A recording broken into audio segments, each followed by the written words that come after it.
Santa Madre Teresa di Calcutta, Oriana Fallaci, Maddalena Montalban Comello, Maria Agaben Federici.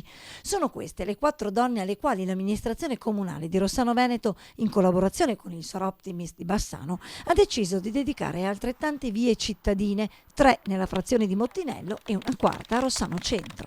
Non è il capriccio di un sindaco donna, ma è il voler ripristinare una parità e dare la possibilità anche ai rossanesi di avere delle vie che ricordino delle grandissime donne. Questa mattina la cerimonia di intitolazione delle 4 vie, una delle quali dedicata a una cittadina di Rossano.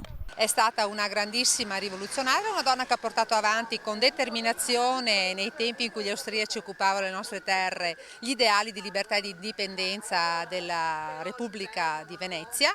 È stata per questo anche incarcerata e ciò nonostante alla fine l'ha avuta vinta insomma, sulle sue idee, ha saputo portarle a termine e si favoleggia di un carteggio addirittura con lo stesso Garibaldi, quindi chi più di lei poteva rappresentare anche la caparbietà di queste donne che hanno contribuito alla storia della nostra Italia e del nostro paese.